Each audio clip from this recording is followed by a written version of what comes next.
talk a little bit about the future of hardware and stuff like that. Actually, it occurred to me last night after we talked that we're sort of doing these presentations in the wrong order, because we really should be doing Dave's presentation first of all the stuff that actually works, as opposed to the stuff that, well, it's going to work someday. But here we are. But essentially, you know, at this point in time, our hardware support's pretty good. With a little bit of effort, you can go out and buy something that'll run Ecom Station, and with the Ecom Station 2 beta, you'll get you'll get it installed that will work. Now, if you just go out and buy whatever's on the shelf, things get a little more dicey. But we've always had that issue, so nothing's really changed there. It's just, I don't know if it's more or less or just the same. You know, we tend to forget what used to not work. But anyhow, in terms of the big issues that I'm looking at in terms of easiest to hardest to solve, first one is the so-called 512 megabyte memory hole problem. That one is actually going to be relatively easy to solve. And with that one, actually with all of these, the real caveat is there's nothing really, most of these problems are not technical. They're a matter of resources. They're a matter of finding people to actually do the work that are going to implement the drivers or implement the changes we need. And the 512 megabyte issue is one of those. It's just IBM, when they implemented OS2 Loader, did not do a complete job. They basically did a piecemeal fix, and that's what we're stuck with. I've looked at it, and that's fixable. So eventually that will hit the top of the list and will get fixed. Next problem we have, which we've seen lately, is the so-called 2 terabyte problem. And as long as we can get disk drives that are smaller than 2 terabytes, we're okay. But you know, from an economic standpoint, eventually it gets to the point where 2 terabyte drives are expensive relative to the 3s and the 4s and stuff like that. So it'd be nice to be able to support them. The vast majority of us really don't need 2 terabytes of disk. But, you know, it's what's out there, so it's what everybody gets. And that, there's been work on that. There's been, most of the issues I'm going to talk about, there's been design work. But there hasn't been any code really cut to try proof of concept or anything like that. And the 2 terabyte issue is one of those. There's been some thought about, okay, what can be done in the drivers to solve the problem. One simple solution, which gives it, is to simply not use all disk space. But that has a downside, that has compatibility issues. So we're looking at different ways of solving it. Next problem is the USB 3 problem. As you know, USB 3 is the current USB standard with fast disks and all that sort of stuff. And it's a good thing if you have hardware attached disk drives. Again, it's a resource issue. The thing that's good about USB is the specs are all out there. So if you can read the specs, you have a fighting chance of doing a driver for it. And at this point in time, we are looking around for someone to do USB drivers. And you all know the availability of qualified disk driver, of qualified device driver developers in OS2, so, you know, it'll take some time. Then we start talking about some architectural things. Any of you who bought a new Windows box probably found that it has GPT partitioning, and that's an issue for us. At the moment, we've had some PDFs put together with possible design issues that will allow us to run on GPT partition systems. No solutions yet. GPT is a good thing in the sense that the old master boot record and all that sort of stuff is pretty archaic and pretty limited. GPT solves a lot of problems, but it requires fairly major changes in drivers that we don't have source code for. And we may be able to add layers on top to sort of bypass the problem, what those drivers do, and we may not. We really haven't looked at it in that much detail yet. And related to GPT, there's something called UEFI. And do all of you know what these terms mean? Yeah. Yeah. You better define some of them, Steve. Pardon? I can't hear you. You'd better define some of the acronyms. Okay, well, USB, I don't think I have to define. GPT stands for Generalized Partition Tables, or Generic Partition Table. I've seen it called both. And essentially what it is that they added a whole bunch of fields to what we would consider a partition table so that it can describe a lot more data. They added things like UIDs to the field so that basically you could move a partition and the software could go find the new partition based on its name rather than its location. Things like that. Also, the fields that describe the size are a lot larger, and there's also support in there for LVM built into the partitioning system, so that you can actually just create another partition, add on your slice, and go forward, and your new volume will be bigger. UEFI stands for Universal Extended Firmware Interface. In the long term, what it means is it'll replace the existing BIOS as we know of it. And it's a layered approach in the sense that UEFI is actually generic enough so that you can implement a legacy BIOS inside of it. And that's what actually the vendors have done, because most of you probably have systems that do actually support UEFI, but they can be switched to legacy BIOS. And that's our current solution right now for systems. If you actually want to run ECS native, you've got to run the BIOS in the legacy BIOS mode. Now that's both good and bad, because what happens is over time, that legacy support will be less well tested, and things just won't run as well. Excuse me a second.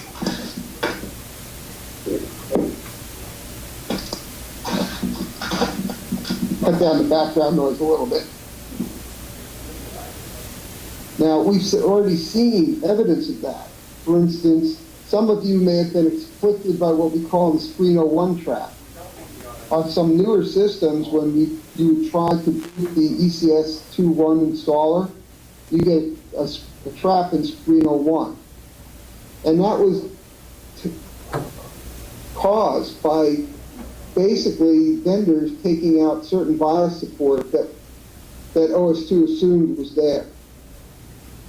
Now, we worked around it by implementing the pieces that were missing in the ACPI.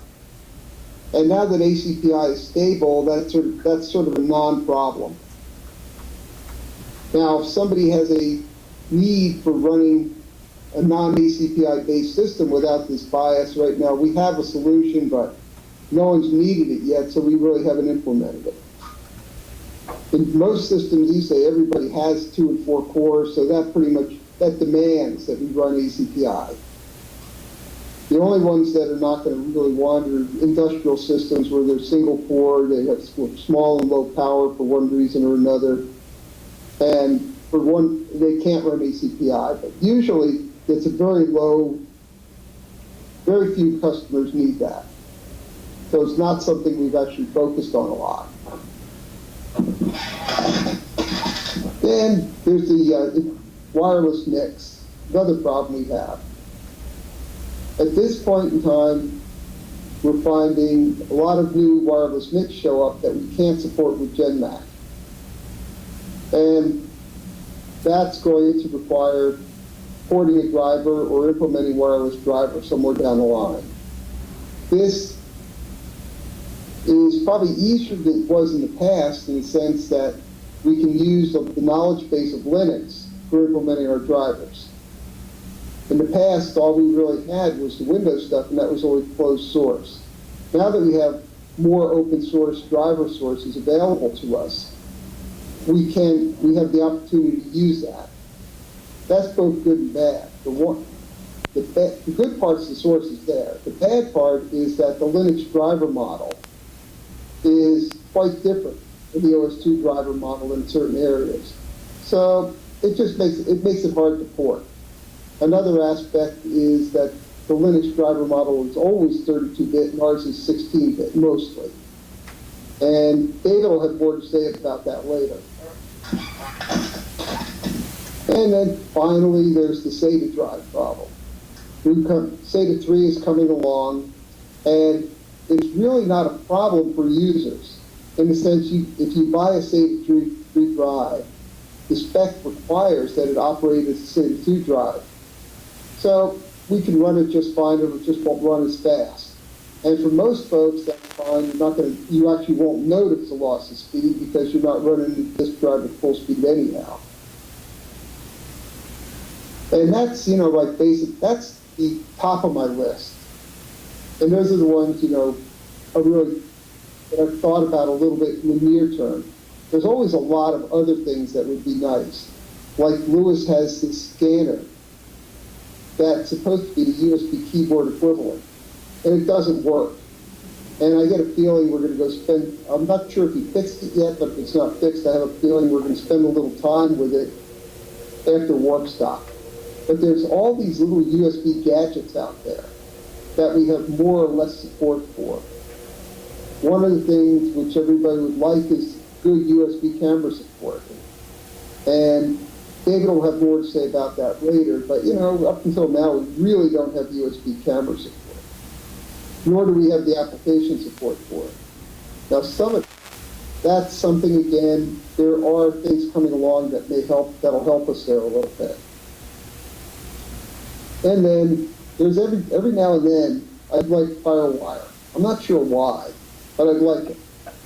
And again, just lack of drivers. No technical issues within ECS or the kernel itself, or we couldn't do FireWire. But it's just resources.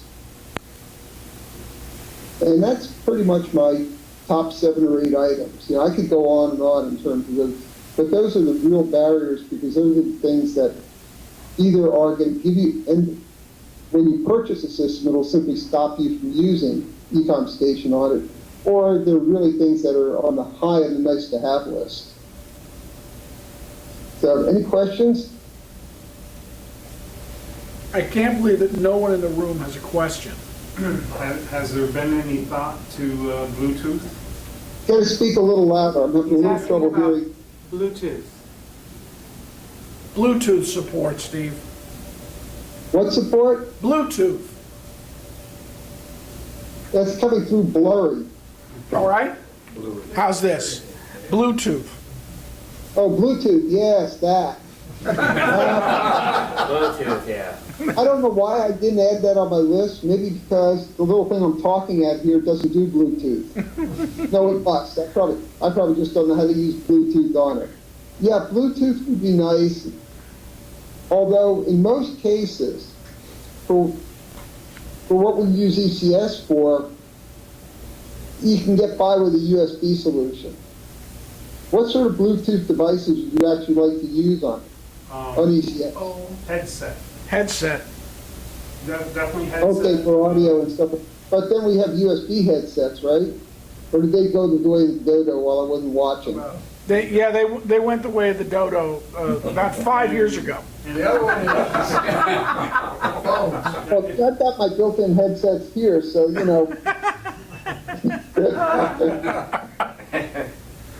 And actually, the funny thing is probably the next set of these I get, they're probably going to be wireless. Exactly, Bluetooth.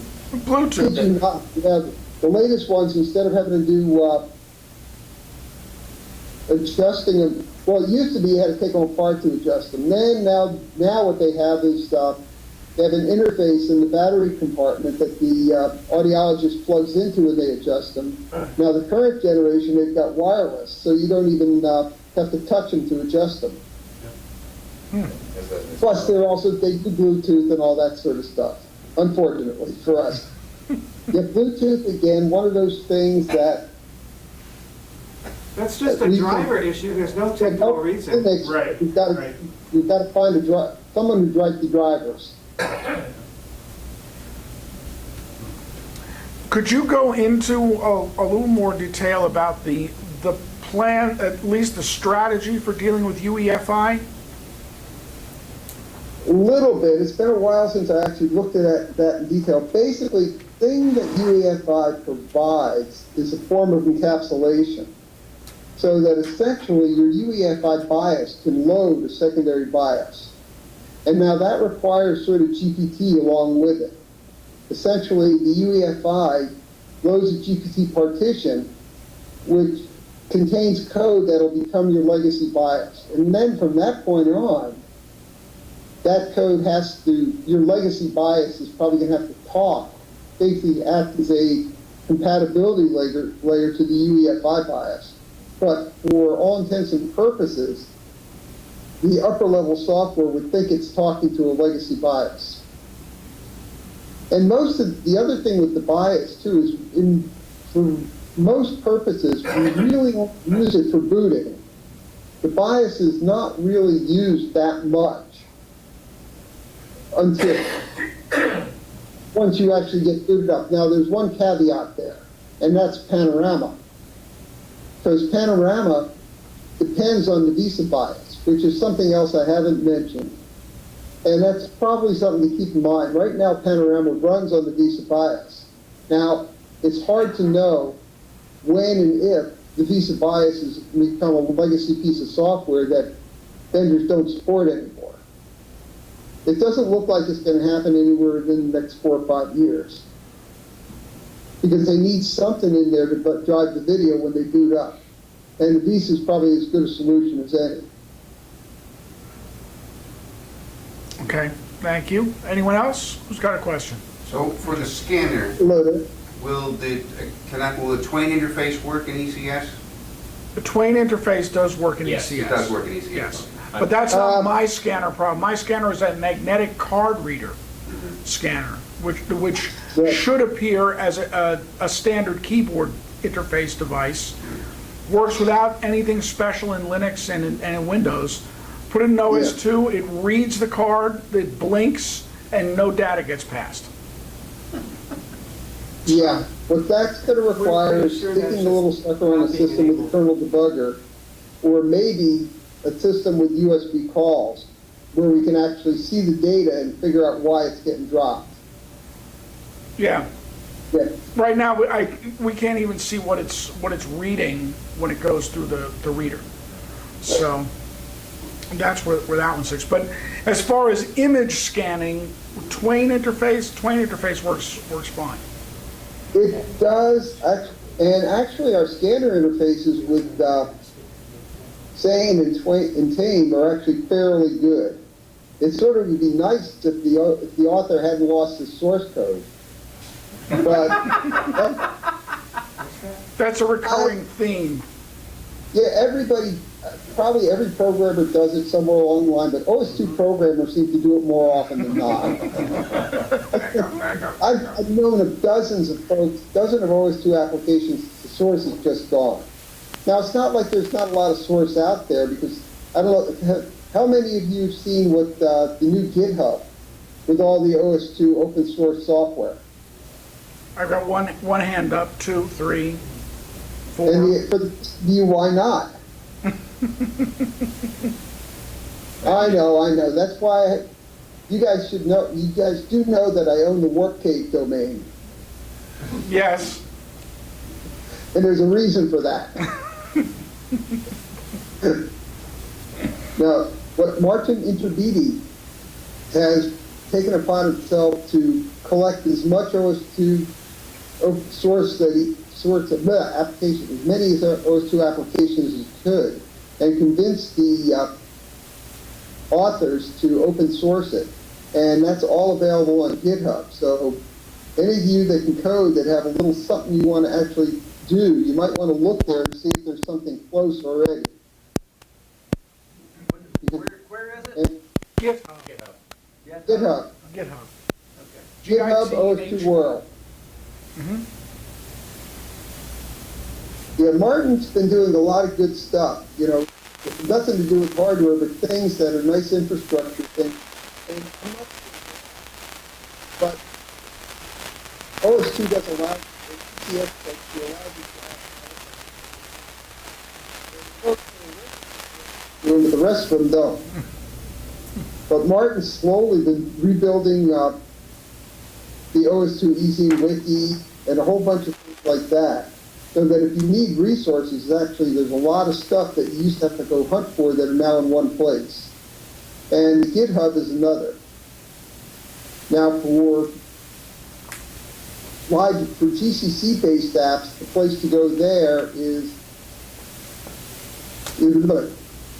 the ports on SVN and MetLab. And then there's a whole bunch of other stuff spread all over the place. But that's actually not my topic at the moment, so let's not get too distracted. But yes, it would be nice if someone would get us an open source Twain implementation, because it would allow a few more applications to make use of it. The Twain we have works. In other words, if you have PMView and you have one of the Twains that'll talk to your scanner, then you're in good shape there. Can you talk for a little bit about now that Mensis has the availability of the Snap code, how that dovetails with Panorama and some of the higher widescreen resolutions? Well, as I'll leave a lot of this to David, but basically widescreen resolutions is not an issue anymore. Mm-hmm. That was an implementation issue that Dave fixed quite a while ago. I have one system that I haven't had a chance to test on, but the system that we use Panorama on that can do widescreen has one of the 3-nit biases that we know about, or know enough about. It does widescreen. Now, Snap would be a nice solution. And the one thought we had with it, it's under discussion what to do with Snap. You know, we got it, I built the thing, it works, and all that sort of stuff. But a lot of what it supports is stuff that no one's using anymore. And at this point in time, its Visa interface is slower than Panorama's because it hasn't been worked on as much. So there's some talk of reviving Snap and then making some effort to actually generate accelerated drivers. But for our 2D uses, the acceleration doesn't really give you that much. If you were doing 3D stuff, yeah, then Snap would be a lot more important. And also, if we had a lot of GL stuff, Snap would be more important. And I suspect if we had a couple dozen spare developers, someone would decide they want to work on Snap. And actually, that's another thing that some example of someone deciding to work on it, although he's not talked to me yet, is their XWLAN, which we need to manage our wireless NICs, has been getting some updates. Andy Buchinger's been working on it, but he didn't really, I have a feeling I know what he's working on, but he didn't bother telling me yet.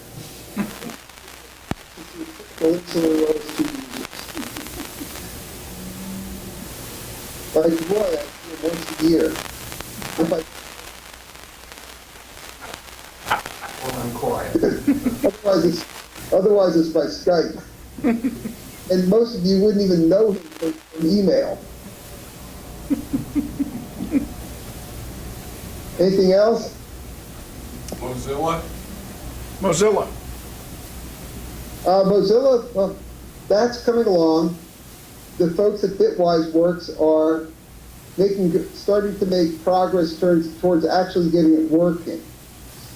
They decided to basically rebuild the control system rather than get themselves more happy with the traditional Mozilla Firefox build system, which they can use. They just decided they like K-build better. So they spent a significant amount of time converting the build system to K-build. That appears to be done, and Dimitri is now fixing stuff that doesn't work in terms of making Mozilla be a browser. And I suspect that should go faster. I don't have a schedule because no one's told me when they actually think they're going to have a release yet. I think he's got to the point where, it comes up and it will browse. And then the rest of it, excuse me, the rest of it is stability. Now, one thing for anybody who's impatient, the one good thing about the K-build system is that almost anybody can run it. Excuse me, sir.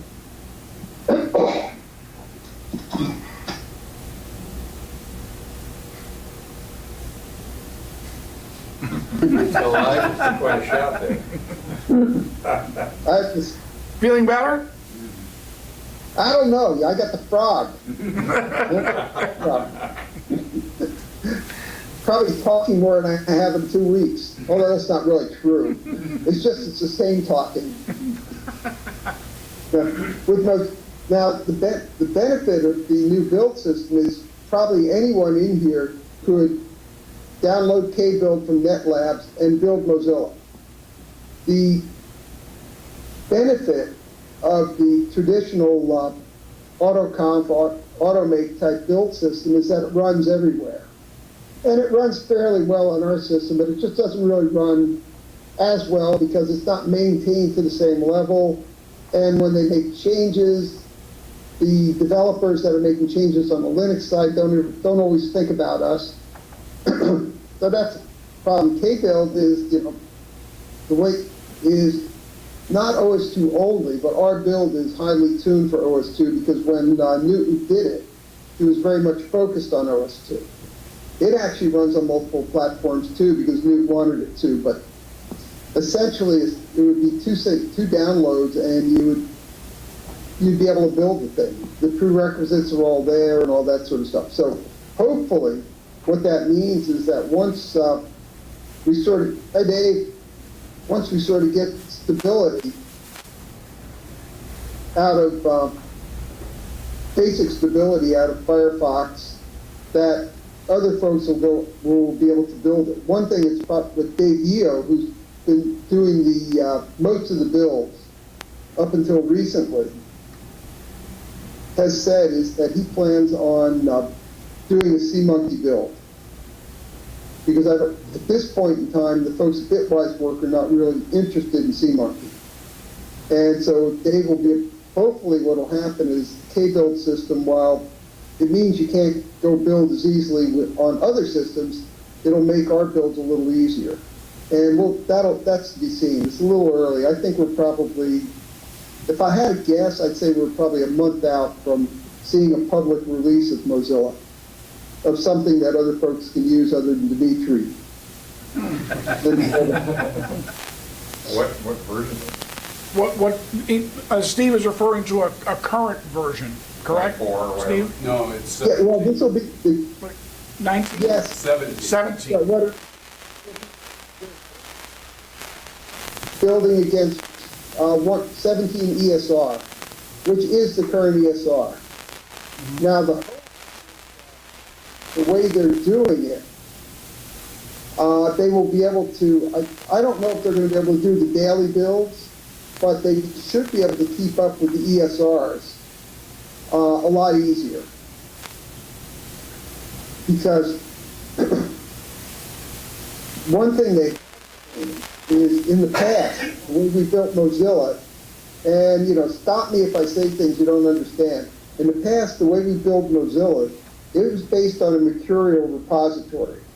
And the way Mercurial works is based on patches. Unless you're a mainstream developer where you just commit to the trunk and then you build against that. But they don't do that for us. We have a hard time getting our patches integrated into the core Mozilla stuff. Now, it would be great if we could, but this gets political and, there's a lot of them and not so many of us, and we have no power. Now, I guess if we paid them to do it, they would do it, but we have no money either. So, it's not gonna happen. Money is power. And we're talking in relative. Yeah. That's typical. Now, the way you would do a Mozilla build is you get the latest trunk and you would apply our patches to it. And patches being patches, sometimes they apply, sometimes they don't. And when they don't, you've got to go figure out what's wrong. Now, what they're doing at BitPipe Works is we have our own GitHub repository, which is Git-based as opposed to Mercurial. And Git is patch-based too, but it also does branch merging and things like that, in my opinion, better than Mercurial does. And there are people that would argue with me about that, but that's okay. Let them argue. You know, that's one thing about version control systems. It's sort of like everything else in life. You decide which ones you like better. Anyhow, with Git, they have their own repository that they fork. Then they will simply take and do a merge of the latest sources they want to start with, and merge them into their fork.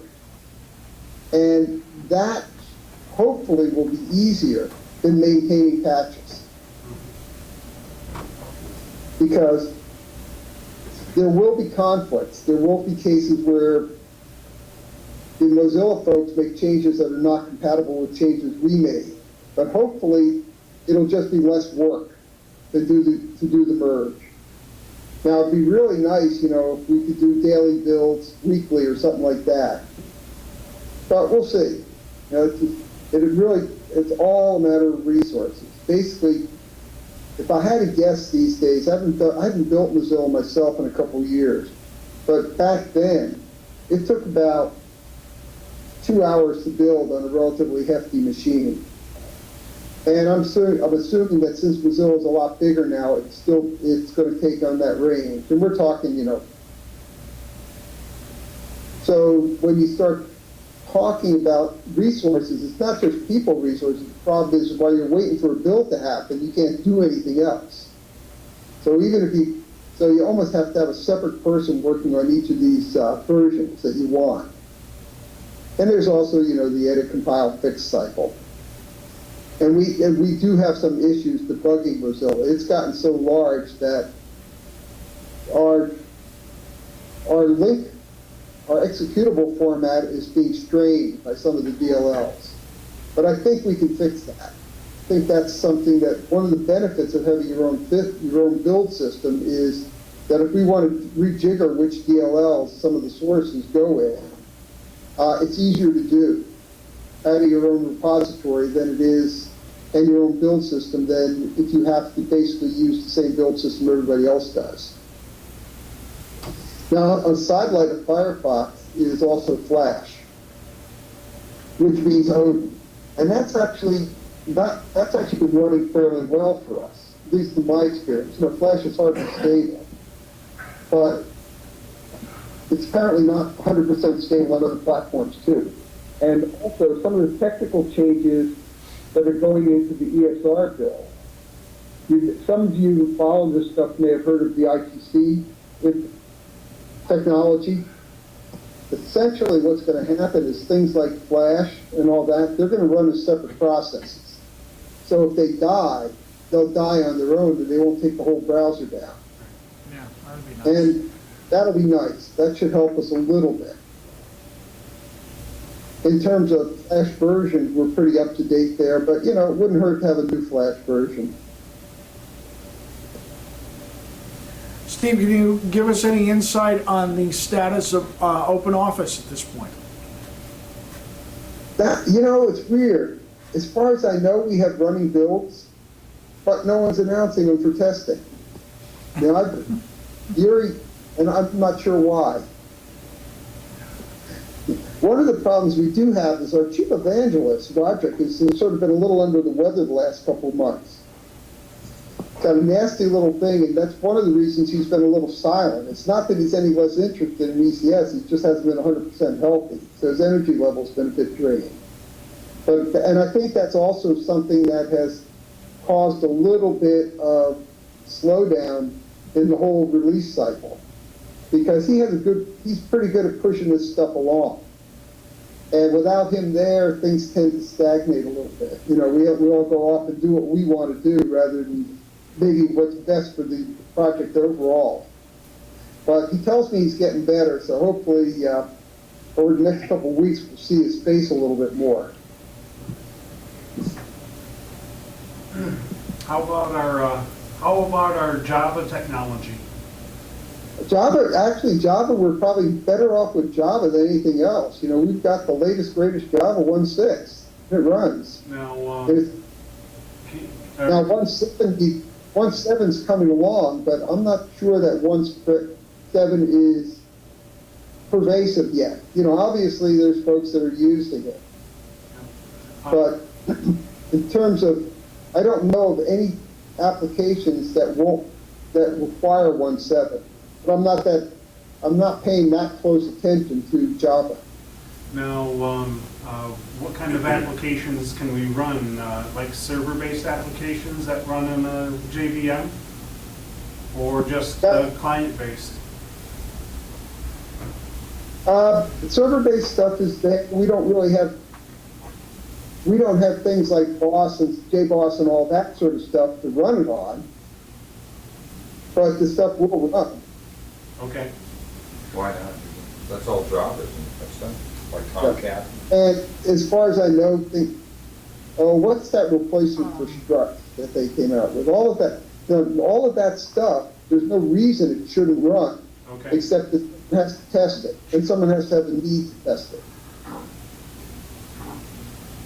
I'm not sure what binaries are required in order to run Tomcat. It's all Other it's than all Java. Java as far as I know. Yeah, I run Tomcat on NetWare, and I haven't really looked at it closely to see what would be required to get it to run on OS2. Anyone else with a question for Steve? What was Is that? there a workaround for using Skype on ECS?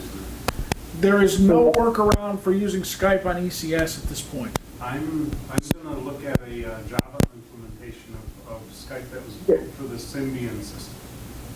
Yeah, I think it's funny, Lewis and I were talking about this last night, and we're basically both of us are functionally illiterate on Skype. We don't have enough need for it to actually really know what it requires and what it does, you know. I've got 2 Skype installed, one on my Linux box, which is basically fine for audio, and this thing, which just plain works because it's a tablet and it's an appliance. But in terms of getting a Skype client, I'm not even sure what Skype folks make available to us in terms of building a client. Anybody know that cares about Skype? It's Microsoft, it's probably nothing. Yeah. Oh, right, it's owned by Microsoft. Yep. They make their binaries available. Yeah, I don't know. The Linux build is proprietary, as far as I know. I don't think that it's open I'm pretty source. sure it is. Yeah. Pretty sure it is. Because it has to be routed through the NSA first.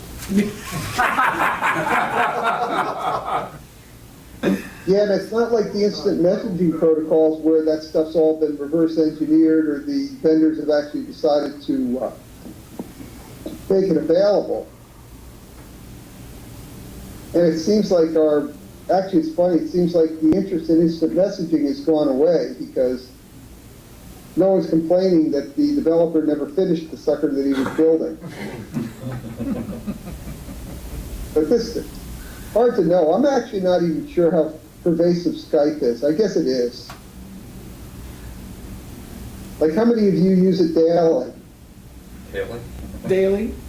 No. Is it I monthly? don't even use my Monthly? phone daily. Yeah, exactly. Use a phone. Okay, I use it a lot when I'm traveling because I can call out on it to PSTN phone numbers. Is there an ECS client that'll do that? Some SIP client, something like that? A soft phone, ECS soft phone? Not per se. Yeah. I'm not sure. I think that we've got a port of something from Linux that will do that on ECS. Moving audio that way over a Jabber connection or something is not a big deal. I'm sorry, but I it would seems have to to me go if I front. make I a phone call, answer simply phone. don't call. Yeah, but I'm often the times in places where there are no phones. I use my phone to make SIP calls. Yeah, okay, if you're sitting in Tokyo, you Exactly. can't use a GSM phone. Exactly. Yeah, or if you're sitting in Seoul, Korea, you can't use a GSM. I can use this, Yeah. any place I can use my laptop. If I can use a laptop, then I can use this to make a SIP call. Mine too. If you Yes. can get a Or Wi-Fi Skype. You can connection, run you can make Skype a on SIP that call. thing. Yes, Yeah. On Yeah. what? On a telephone. I have Skype on my phone. Over a wireless, you can run Skype. I don't have a wireless phone on your like that. telephone. Well, you need to get one. Yeah. Yeah, if you have a wireless connection. You know, Um, I Steve, any rough predictions as to when we're going to see an updated ECS 2.2 beta?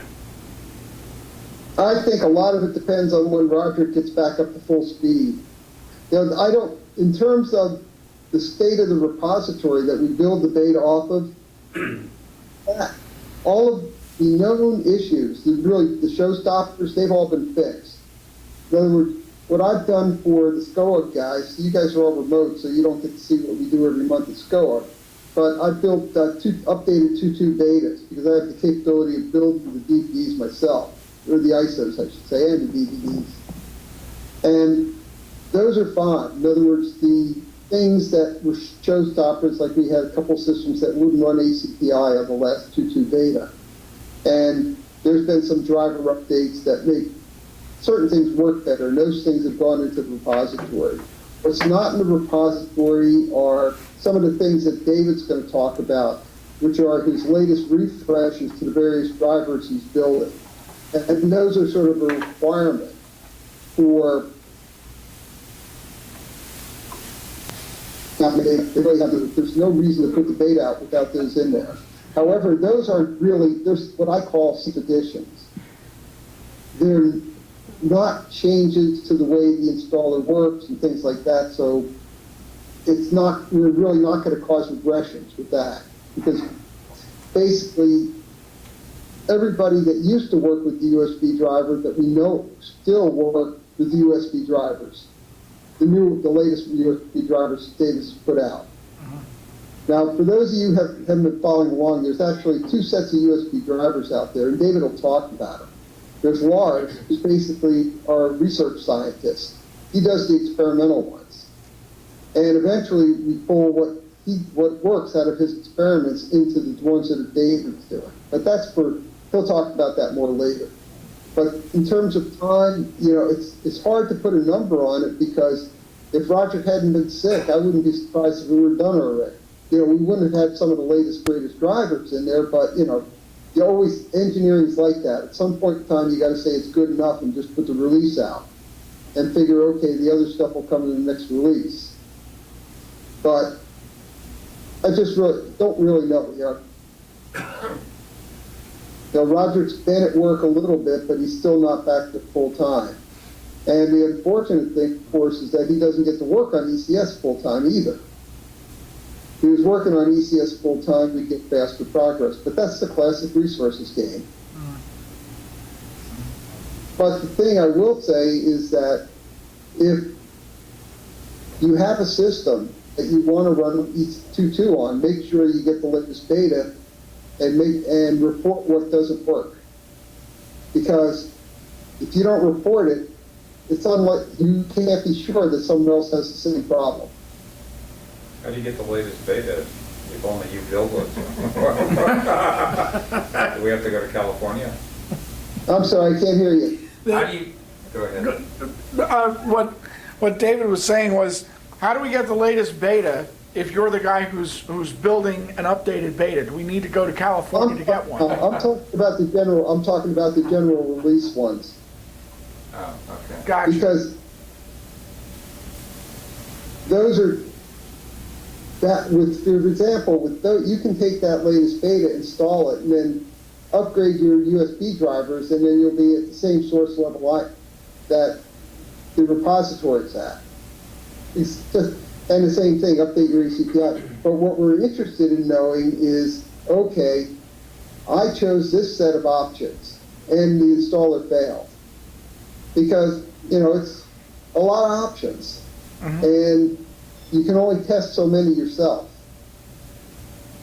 The drivers, you know, yeah, if you have hardware that, if you have a driver that fails, well, you should be testing that. Any of you probably should be testing the latest driver releases on Beta Zone anyhow, just to help the process out. But in that case, let's say you do grab the latest USB drivers and they don't work on your system. Well, you put a ticket into the NetLabs track, and then David will take a look at it. Or if it's Lars's build, he'll take a look at it and it'll get fixed. But then what will happen is that eventually will get rolled into the 2.2 release, and you'll get something that works out of the box rather than something you have to upgrade. Because the real goal is to get a working system. A working installer is nice, but a working system is much more important. A working installer just saves you some time during the install process. Anyone else? Oh, I noticed the older Javas were removed during the install. Like, why was that done? Because I think they're, like, I use DB2 on OS2, and that used that older Java. So what's the story with that? Those will always be available. They'll be available on, I don't know if we're going to continue with CD2 or if we're going to put everything on DVD. That's something that we have, something that hasn't been decided yet. But the older Javas will continue to be available. Now, the other thing you might want to consider is just trying your DB2 with the newer Java, because they're supposed to be backwards compatible. Yeah, okay. But, you know, and also it's to your benefit if it's going to work, because it's one less Java you have to maintain on your system. So it's probably worth it. I'd say if it was me, I'd be testing it. I don't do enough DB2 work to actually keep the DB2 installed here. Anyone else? Oh, what about that other web browser technology, that Warpstock? Does that work? Does anybody use that thing? Or, you know, Chrome is based on it? As I understand, Web works. WebKit. WebKit, Yeah. right. A WebKit, that's just one of many. I don't think that Mensa's is going to put any support into it. If the developer wants to come along and stabilize it, yeah, that's, you know, it would obviously be accepted. But there hasn't been a crying need for WebKit support. And the same could be said for Chrome and the Chrome browser and all that sort of stuff. You know, it's actually interesting how many browsers there are out there. And even some of the venerable ones like Opera are still around, although you don't hear about it. They just keep chugging along. On my telephone. Anyone else? Okay, well, Steve, thank you very much. But All right.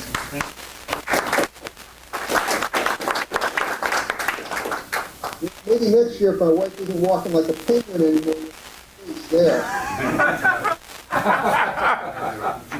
Give her our best, Steve. Yeah, no, she's doing fine. All right. Terrific. Okay, thanks a lot. Have a good one. You too. Bye. Bye. Bye.